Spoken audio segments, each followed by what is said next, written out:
जय हिंद दोस्तों। तो इस क्लास में हम कक्षा 10 गणित इम्पोर्टेंट क्वेश्चन हल करेंगे जो आपके पेपर के लिए बहुत ही ज़्यादा इम्पोर्टेंट है। ठीक है, परिमेय 6.1 ये जो आपका जो परिमेय है ये हर साल आपके पेपर में आता है। ठीक है, और इस साल भी आएगा। तो इस परिमेय को आपको तैयार कर लेना है अच्छे से। ठीक है, परिमेय 6.1 हम क्या करेंगे यहाँ पर प्रूव्ड करेंगे। ठीक है, यानी किसी को हमको सिद्ध करना है परिमेय 6.1। ठीक है, तो आप लोग हमारे साथ बने रहिए और परिमेय 6.1 अच्छे से कंप्लीट कर लीजिए। परिमेय क्या है कि यदि किसी त्रिभुज की एक भुजा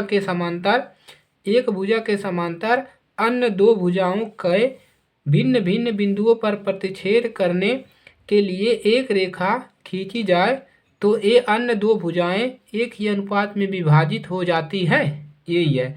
तो इसमें सबसे पहले आपको करना क्या है, लिखना है यहाँ पर उपपत्ति। क्या लिखेंगे जब इसको प्रूफ करेंगे? तो इंग्लिश में तो प्रूफ होता है लेकिन हिंदी में करेंगे तो आप डालेंगे उपपत्ति। ठीक है, इसकी उपपत्ति कैसे करेंगे? ठीक है, हेडिंग डालेंगे उपपत्ति।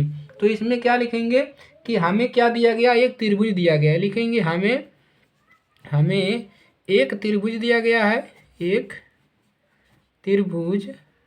हमें एक त्रिभुज क्या दिया गया है, ए बी सी दिया है। ठीक है, ए बी सी दिया है, हमको एक त्रिभुज दिया गया है इस प्रश्न में, यानी कि थ्योरम में कह रहा है।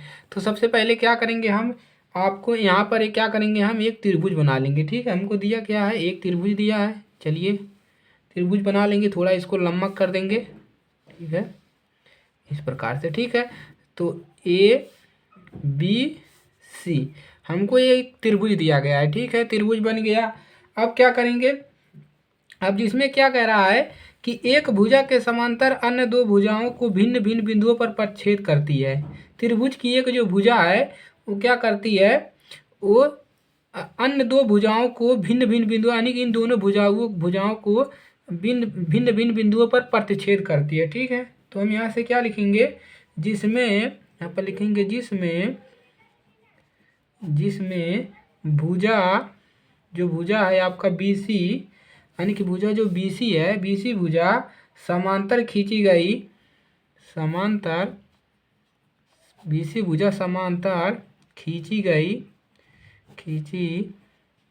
खींची गई एक रेखा जो है अन्य दो बिंदुओं को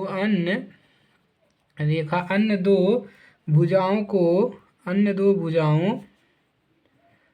दो भुजाओं ए बी, यानी कि अन्य दो भुजाओं ए बी और कौन भुजा, और ए सी, ए बी और ए सी भुजा को क्रमशः कहाँ पर करती हैं, क्रमशः डी और ई पर क्या करती हैं, काटती हैं। डी और ई पर काटती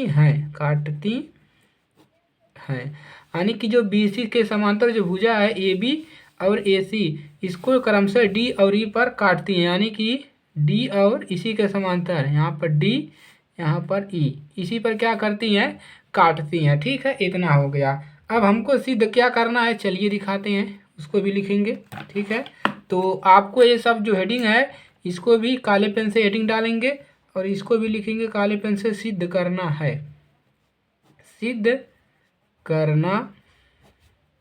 है। ठीक है, सिद्ध क्या करना है, चलिए इसको समझते हैं।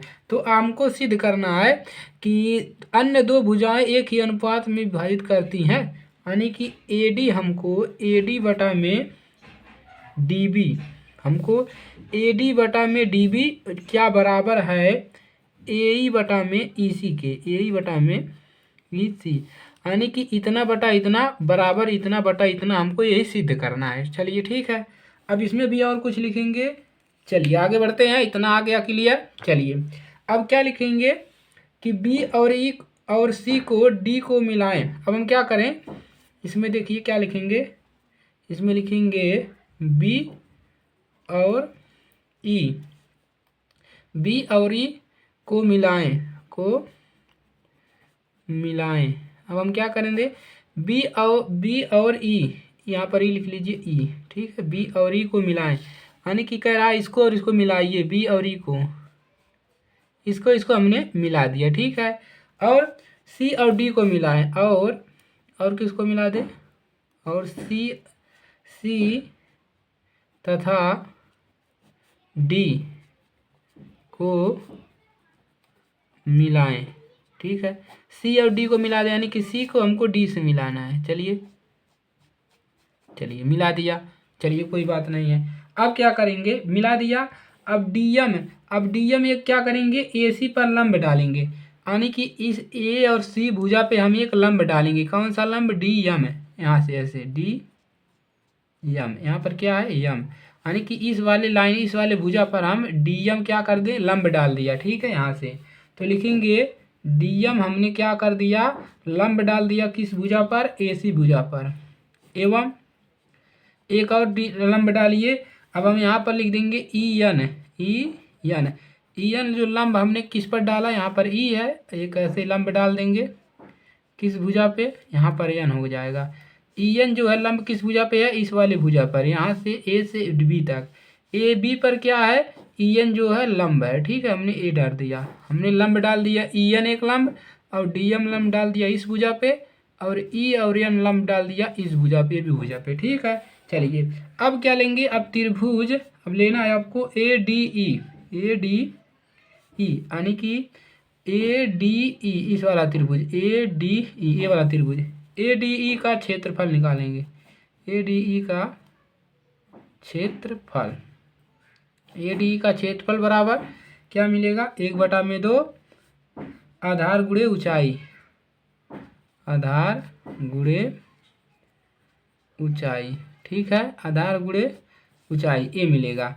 चलिए अब यहाँ से मिलेगा क्या, हम ए डी ई का क्षेत्रफल को हम लिख सकते हैं अर्क के रूप में, यानी कि ए आर रूप में लिखेंगे, ए डी ई, ठीक है, बराबर 1/2। आधार यहाँ पर क्या है, देखिए ए डी ई में आधार आपका यही छोटा वाला है ए डी, ठीक है।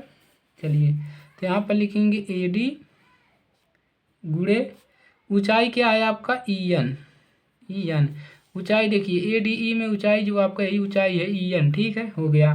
अब इसी तरह हम निकाल लेंगे बी डी ई का अर्क, बी डी ई क्या मिलेगा, 1/2 डी बी, 1/2, यहाँ पर देखिए बी डी ई का निकालें 1/2 बी डी पान ई एन, बी डी गुणे क्या मिल जाएगा, ई एन, ठीक है। चलिए अब देखिए जो ई बी सी होगा ये इसी के बराबर होगा ई एन के, तो हम ई एन लिख देंगे, ठीक है। इतना करना है, आता है आप क्या लिख सकते हैं, अतः हम लिख सकते हैं आर्क ए डी ई बराबर बटा में आर्क बी डी ई बराबर लिख सकते हैं 1/2 ए डी, इसी को लिखें ए डी गुणे ई एन बटा में 1/2 डी बी गुणे ई एन, ठीक है। समीकरण नंबर 1 इसको बन गया। चलिए अब इसी प्रकार से हम लिख सकते हैं, इसी प्रकार से हम और क्या लिख सकते हैं, देखिए अर्क ए डी ई।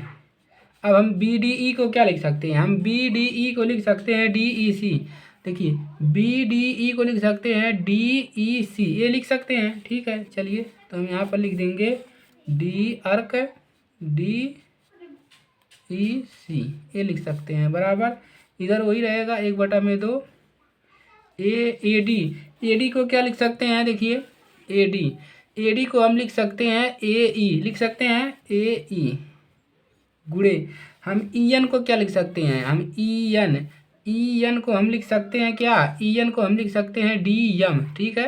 देखिए यहाँ पर ए ई को हम लिख सकते हैं, यानी कि ए डी को हम ई लिख सकते हैं, और ई एन को हम लिख सकते हैं डी एम, ठीक है। तो यहाँ पर क्या लिख देंगे, ई एन को हम डी एम बटा में, यहाँ से क्या मिलेगा 1/2, और बी डी को हम लिख सकते हैं ई सी, देखिए यहाँ पर बी डी को हम लिख सकते हैं ई सी, ठीक है। चलिए तो यहाँ पर लिखेंगे बी डी को हम लिख सकते हैं ई सी गुणे, इसी प्रकार से हम ई एन को क्या लिख सकते हैं डी एम, ई एन को हमने बताया डी एम लिख सकते हैं, ठीक है। अब ये क्या मिल जाएगा, ये मिल जाएगा आपको, इस पूरे को लिख सकते हैं ए ई बटा में ई सी। क्या मिलेगा, ए ई बटा में ई सी, समीकरण नंबर 2। ठीक है, चलिए और भी अब आ जाना है। चलिए आगे बढ़ते हैं। अर्क, अर्क बी डी ई बराबर क्या लिख सकते हैं, अर्क डी ई सी।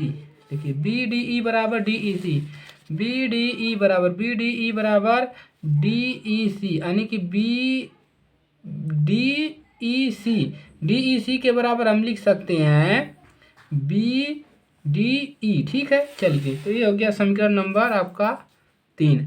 अब समीकरण 1 और 2 और 3 से, समीकरण 1 और 2,